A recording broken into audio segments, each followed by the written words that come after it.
Good Thursday night, everybody. Welcome back to another video. And I do apologize for the lack of content in the past week. I've just been pretty tired, and I'm going to get into that in this video. So I thought I would take a minor break from horror content and bring you my long-awaited review on Killers of the Flower Moon. I saw this Tuesday, all 3 hours and 27 minutes of it, so I'm going to go ahead and talk about it.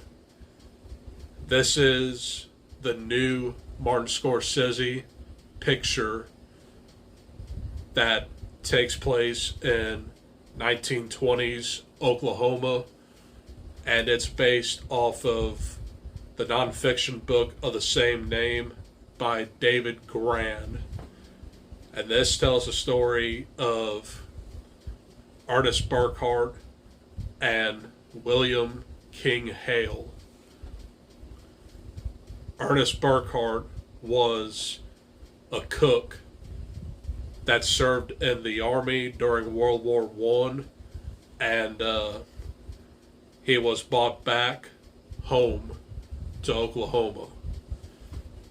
And he meets up with his uncle, who is kind of like the mayor of this nation, if you will.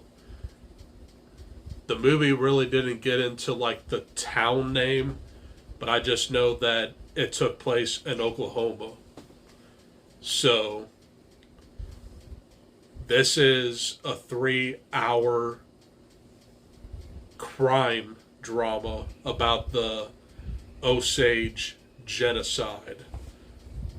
And it's quite a bit, but I found this movie to be really fascinating, but also very bleak as well. And it's because of the subject matter. It kind of has that white men are evil aesthetic to it. You really don't know if Leo is actually the bad guy until it's revealed, like within like the first hour of this movie,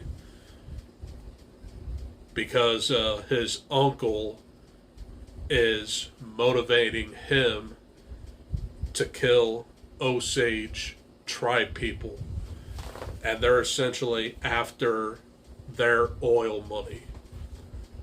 You can see where greed overtakes this whole history of white people not liking indigenous people. And it's kind of sick. So Leo becomes like a cab driver, and he like meets an Osage woman, and they start falling for each other, and eventually they do get married and have a family. But all these mysterious murders start happening around the town, and it takes pretty much 80% of this movie to finally get the FBI involved. And the FBI like literally called out Robert De Niro and Leonardo DiCaprio as the perpetrators. These two guys were very, very smart, because they had like people doing their dirty work for them. But they did get caught eventually. 80% of this movie is all about the Osage genocide, and the last 20 or so percent is about like Burkhart's and Hale's testimony. This movie, although being 3.5 hours, is very, very well paced. I mean, it felt like a 2.5 hour movie. So, I do think that this has potential on being an Oscar frontrunner, especially with the performance of Leonardo DiCaprio, Robert De Niro, and Lily Gladstone, which plays Leonardo DiCaprio's wife. She was the heartbeat of this movie, and you kind of feel sorry for her because her husband is hiding a deadly secret that she doesn't know about. He essentially, murdered most of her family without her knowing. And she was being poisoned by insulin. And you just, see that downward spiral towards her throughout this entire movie. She does survive, but she also divorces Burkhart, and she also married another man. That was explained in the final part of this movie, which I'll get into. But this movie is stacked with a lot more people than you realize. Brendan Fraser is in here, John Lithgow, Jesse Plemons, and a whole slew of people are in here. And this was just a fascinating movie. They don't make movies like this anymore, and it's tough to say, but these big directors like Martin Scorsese, Steven Spielberg, Christopher Nolan, and even Quentin Tarantino are the only directors that can make a movie like this. So, I really did enjoy this movie quite a bit. It's got really fantastic cinematography, but what I also noticed, there's not really a musical score in here. There are some Indian chants happening, but you also hear old church hymns very, very quietly. And this feels like a very silent movie. But it's very well paced, very bleak, and it's not going to be for everybody. So, the ending of this movie happens where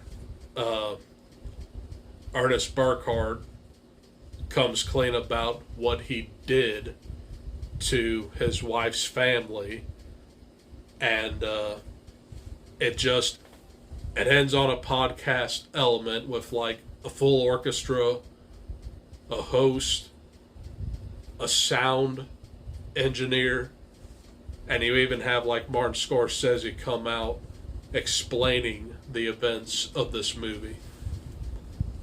That's a very, very smart touch to this, because in every true story movie we see, there's just text. This one takes a very different approach, and I really enjoyed how this movie wrapped up. So,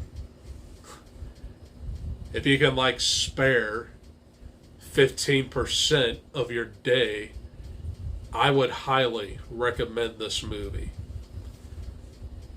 It's long, but it's very important to watch. My final grade for Killers of the Flower Moon is an A plus.